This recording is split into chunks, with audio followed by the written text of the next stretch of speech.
My name is Julia Ferrioli, and my pronouns are she, her. Today is October 5th, 2021, and I'm speaking with Russell Keith-Magee, who is a committed technologist, core developer on the Django project, and the founder of the Beware project. I'm recording this conversation for Open Source Stories in a rather Spartan office that I still haven't decorated after moving in.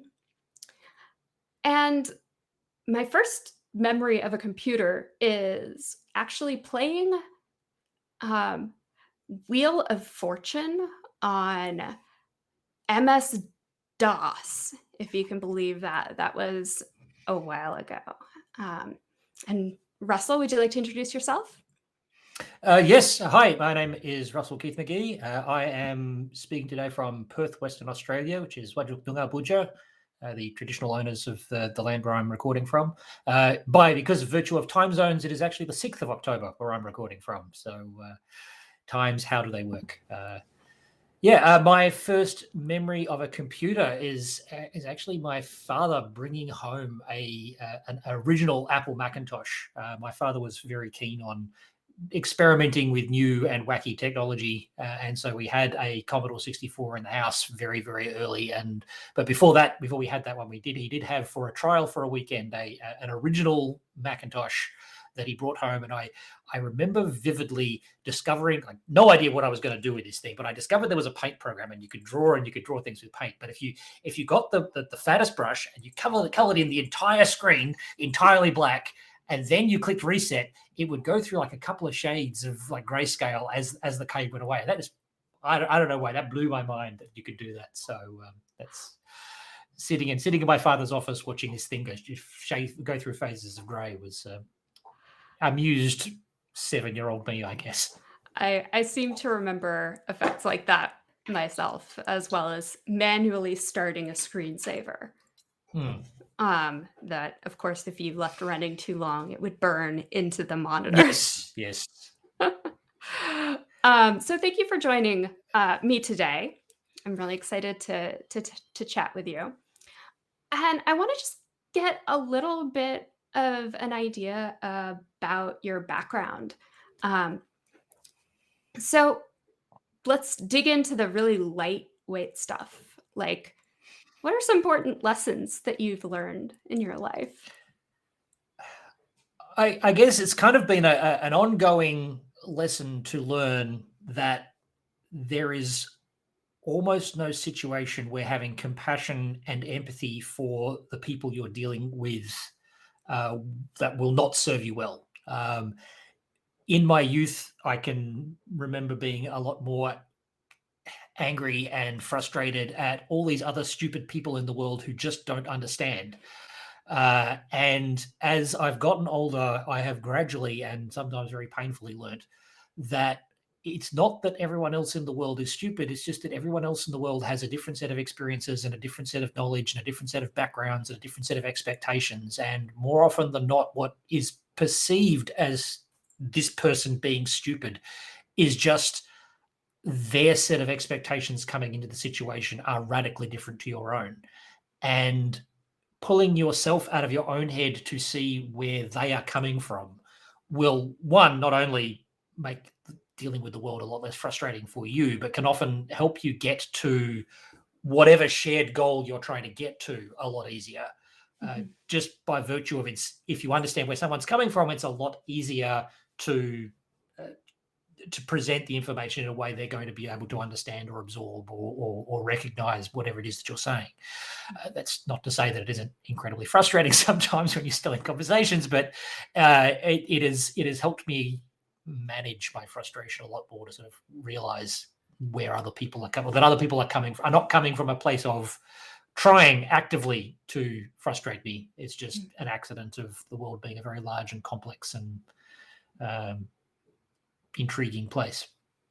That is a fantastic lesson. I often tend to think of it as people are operating with different environment variables set. Yes, and there are many of them, and they're not at all documented. No. And and quite often they aren't even aware of the environment variables they're running under, which is part of the frustration, I guess. But yes, being aware of those environmental variables is helpful. Excellent. So you are very involved in the open source ecosystem. So how would you describe open source to someone unfamiliar with it?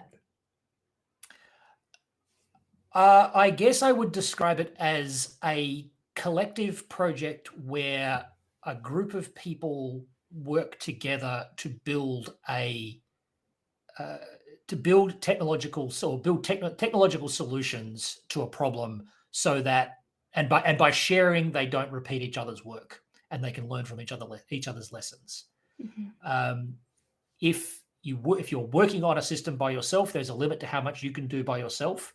If even two small groups are working together, there is a limit to how much they can achieve on their own. But if everybody is working together and sharing together, you end up with a more robust, more complete solution, because you have more input into what is being developed and what is being built. Mhm. So it is in some regards the antithesis of what sort of modern capitalism is trying to teach us all to do, which, that idea that you find something that you're good at and you make sure you corner the market so that nobody else can do it. It is this idea that if we all contribute together and we all give a little bit towards the project, everyone moves a little bit further as a result. Kind of this collective good concept. Yeah. So what was your first encounter with open source? How did you first become aware of it? So I became aware of open source before the word open source was even a thing. So my first exposure was in the mid 90s. I was messing around with a computer and someone did the, hey, have you seen this thing called Linux, and passed me a great big stack of floppy disks that I could install on my computer. And there was this whole other operating system that was like completely different from Windows. And like at that point, free software was a thing, and like you read up all of the code around, or the documentation and the manifesto statements that are around free software. And this was kind of fascinating idea that this is this piece of hardware. This printer was frustrating, and so people liberated the software for it so they could program their own printer. And like, yeah, that sounds great. How do I get any more of that?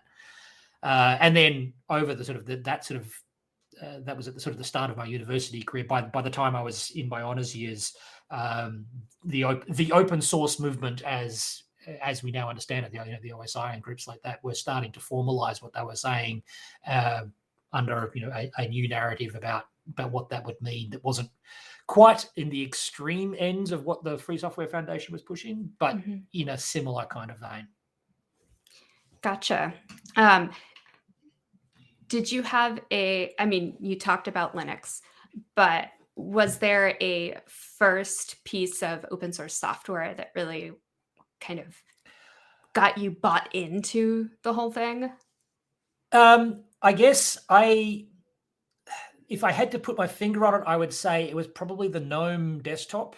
Again, in that kind of late 90s-ish timeframe, when I should have been spending a lot more time working on my thesis, but it was just being intrigued by this idea of a desktop that you could build and configure and change things and modify. And it was still very, very early stages, and so a lot of things broke and a lot of things didn't work, and it was exposing me to new ideas and new pieces of technology. And like reading up all of the design documents of the people who were actively working on it was just kind of this idea that I can help them.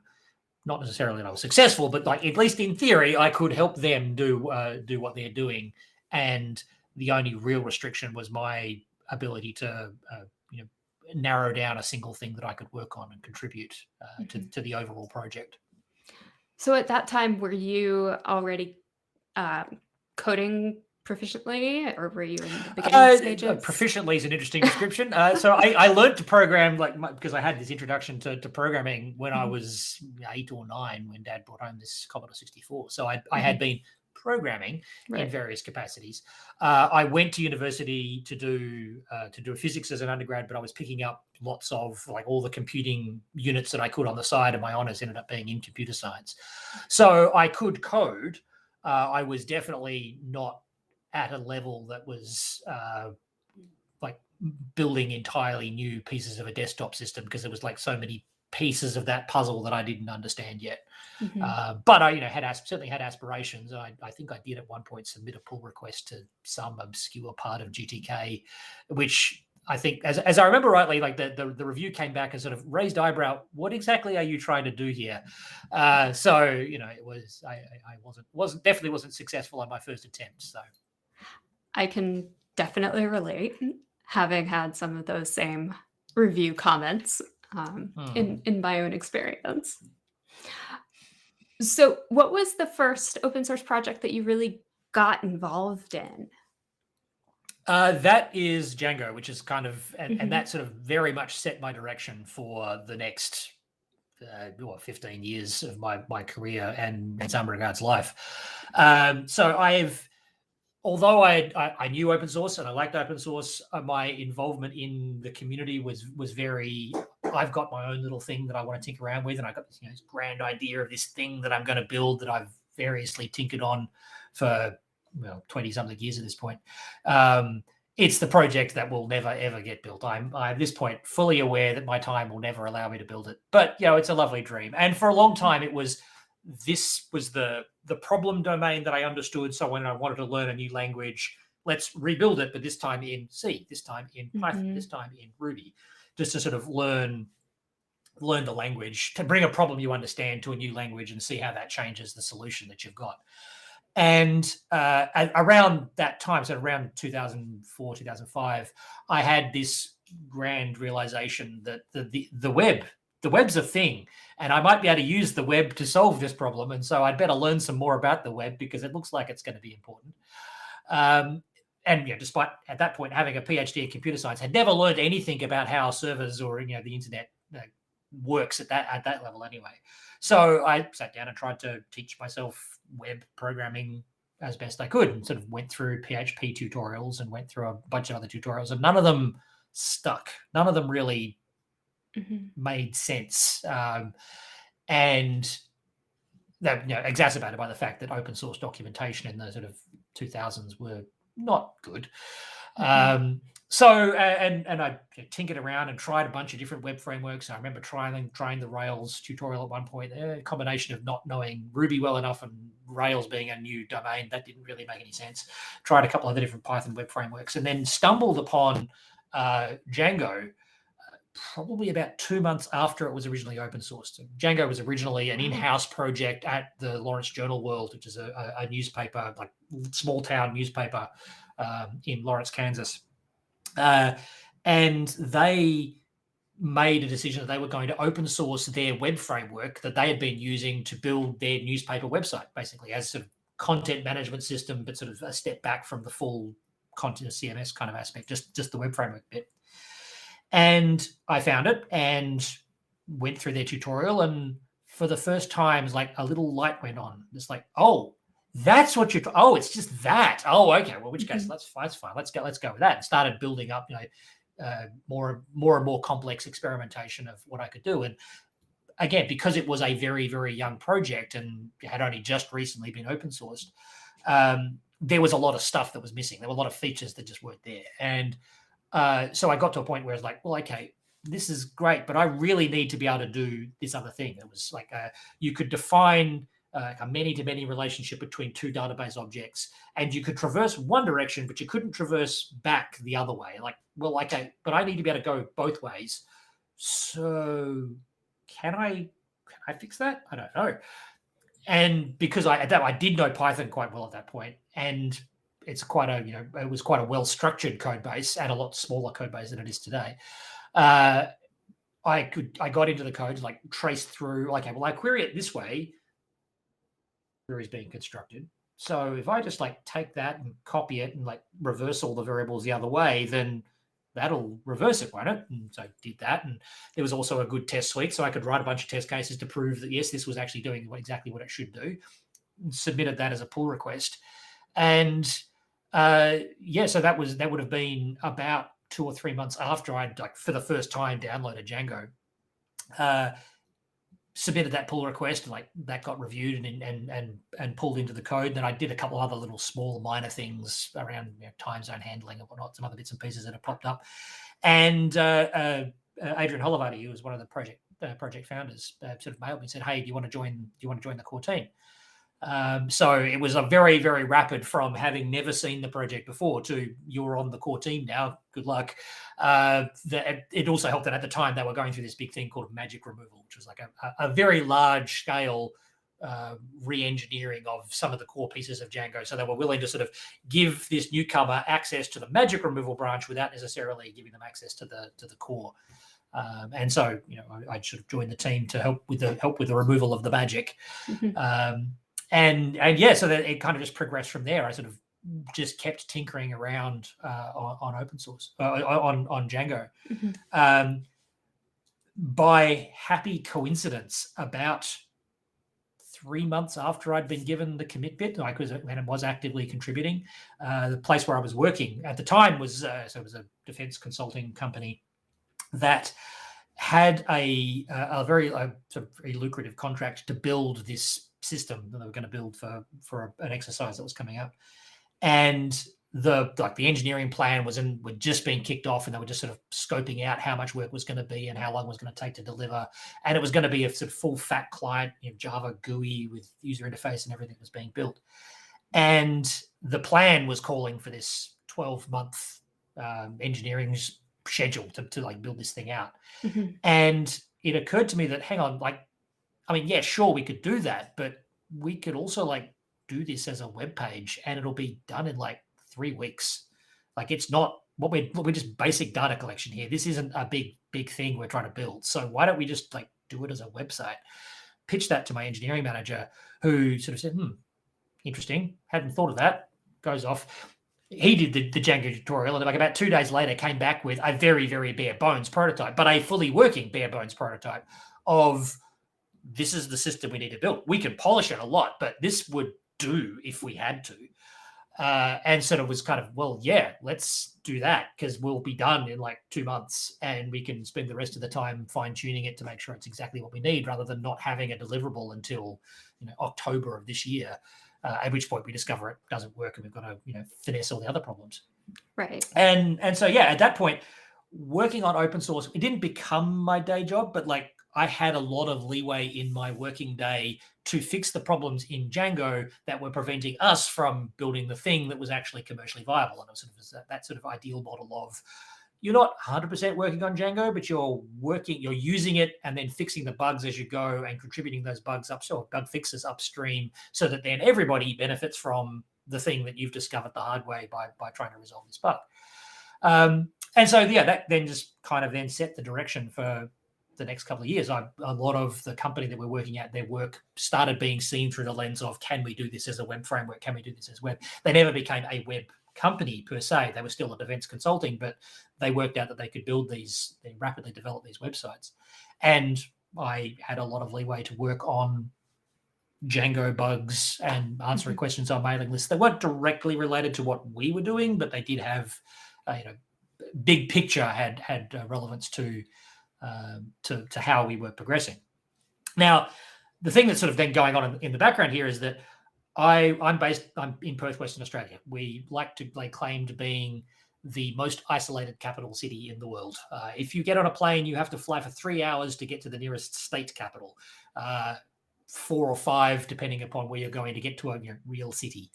And so I was here in Perth working away on an open source project, did not meet anybody else on the project for almost 3 years when the first DjangoCon conference was held.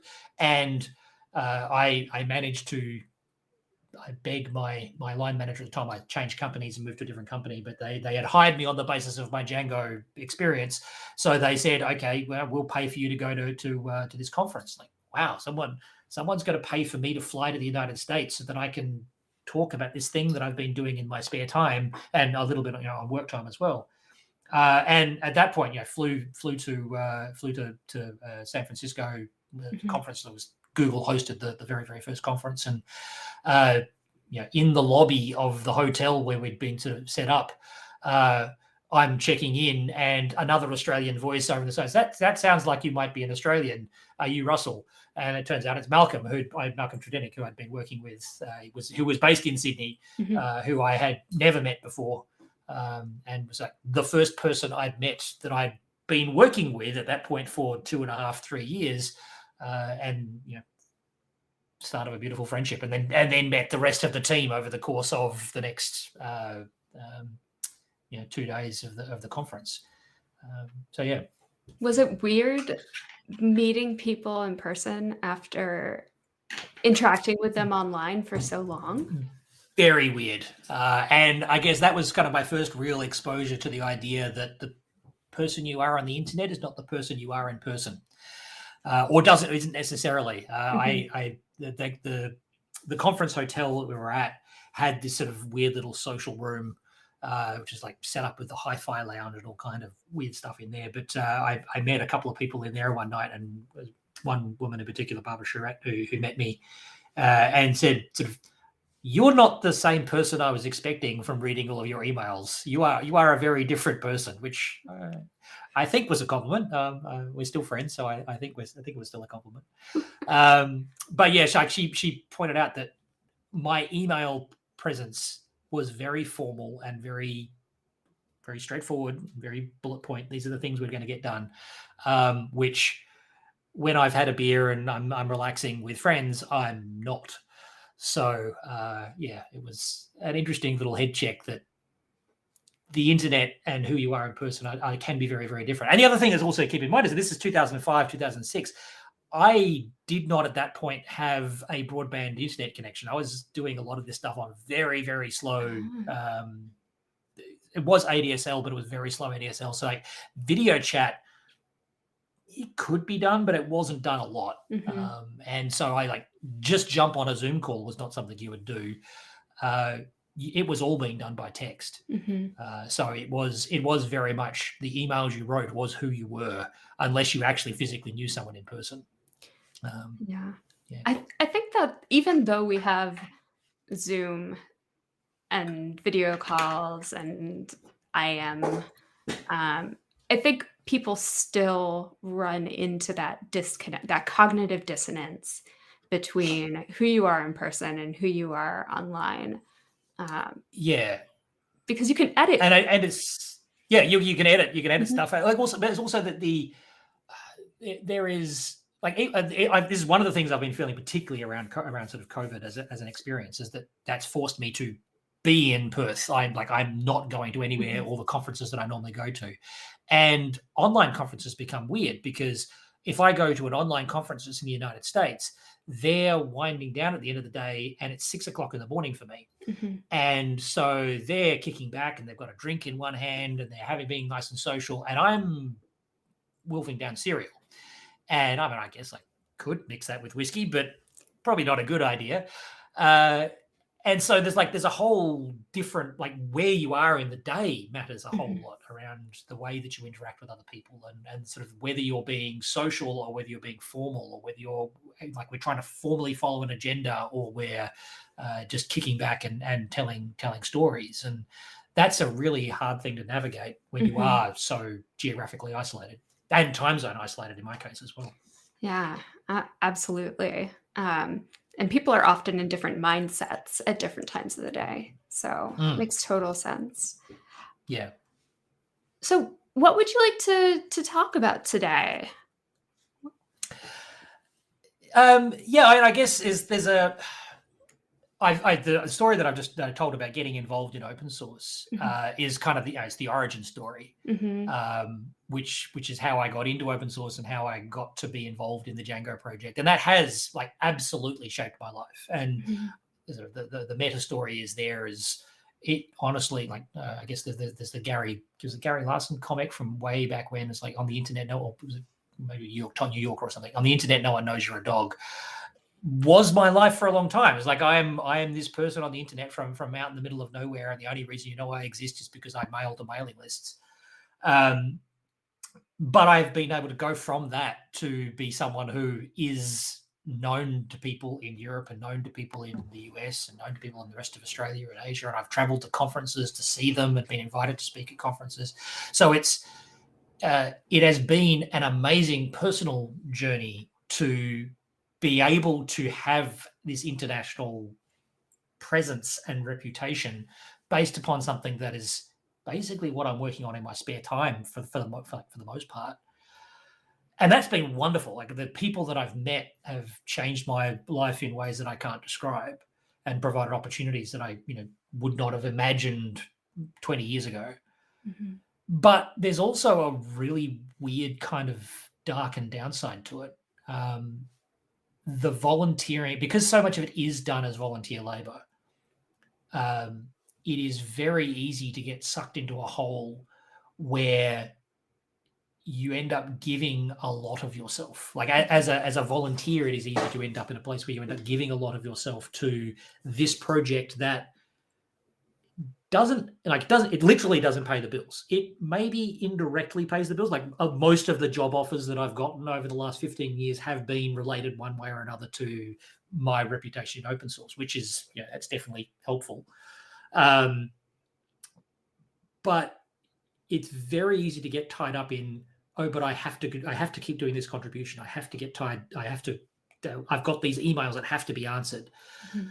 And that, in particular, there are a lot of people who come to open source who don't necessarily share the giving back aspect as much. They see this free thing, Mm-hmm. and they treat it as a product that they can consume and absorb and use. And when it doesn't work, it's your fault. And it's specifically your fault because you personally are the person who didn't find this bug, fix this bug, didn't respond to their ticket fast enough, whatever it is that they perceive to be the slight.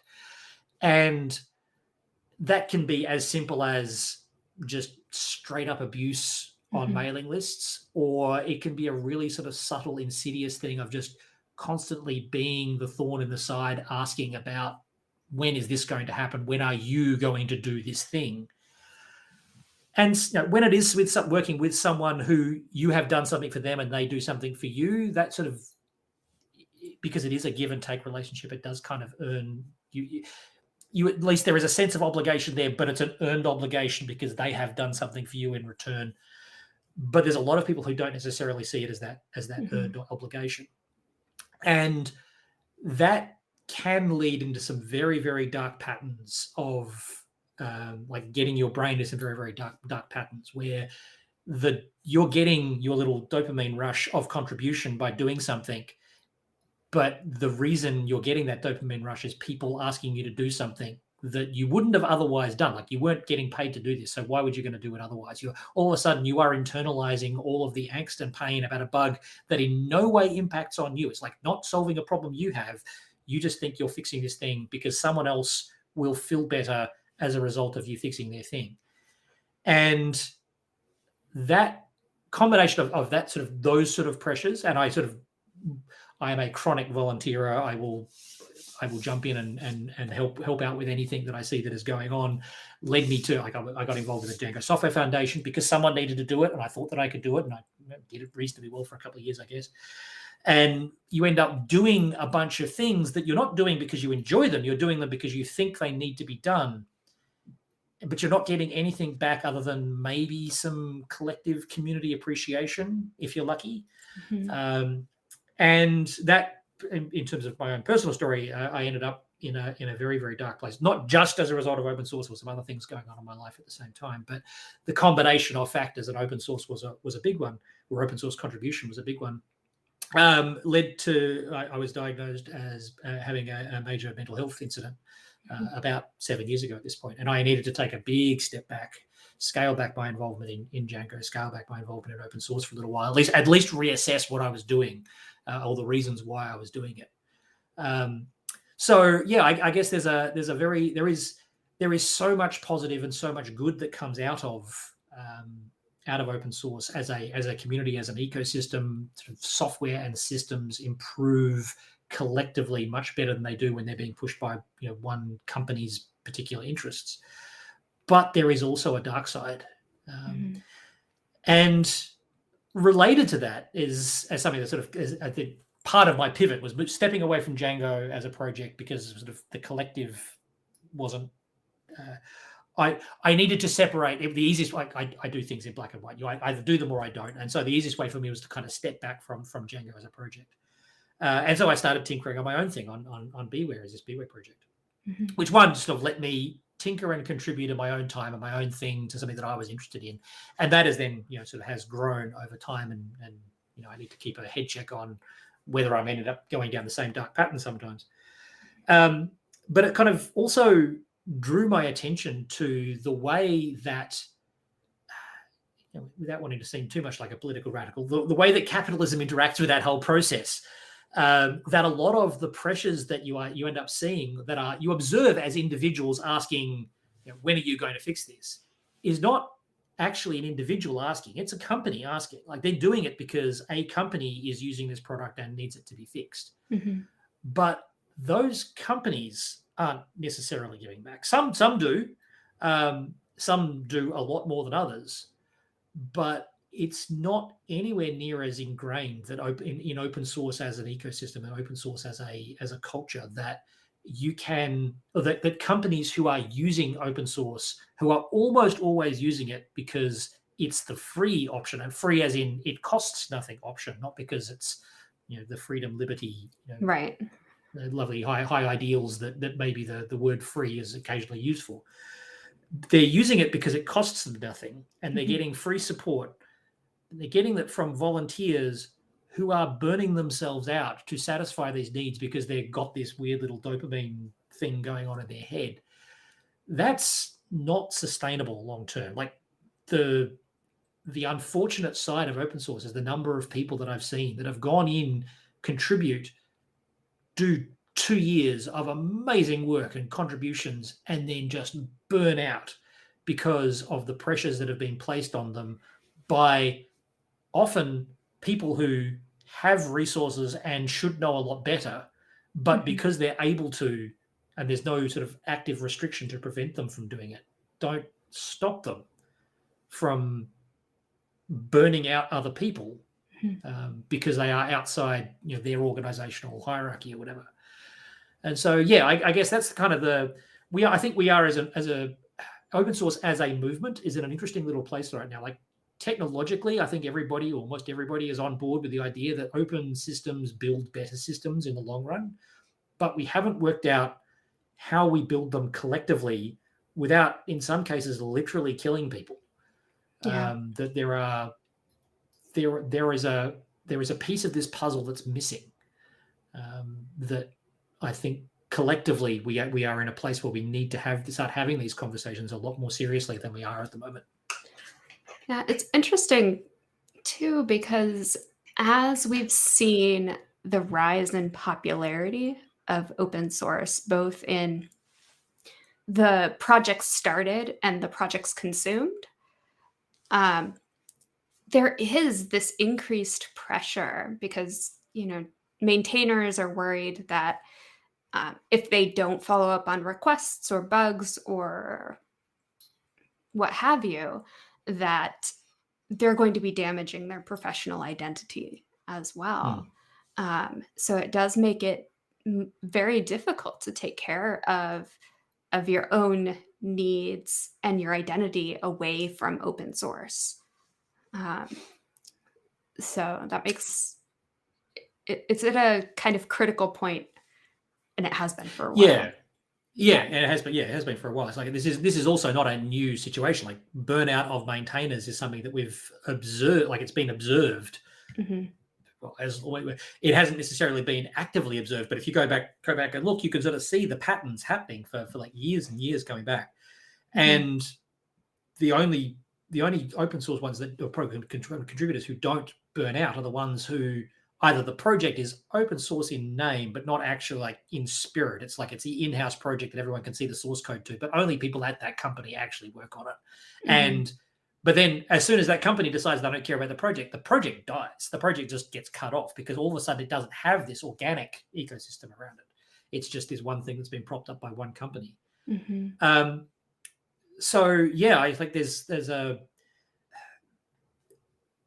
working out this is, we know that this is the thing that builds the best technological solutions, or certainly has all evidence seems to suggest it builds the best technological solutions.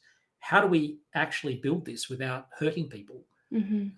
How do we continue to recognize that there are people on the other side of the planet who can Yeah. make a meaningful contribution to the design and build a good design of this ecosystem without needing to like literally burn them out because they're spending all of their spare time answering angry emails from Mhm. someone who for them is just this thing that I'm going to shout off and yell into the night, but it's an actual directed personal attack at one person who's receiving that email.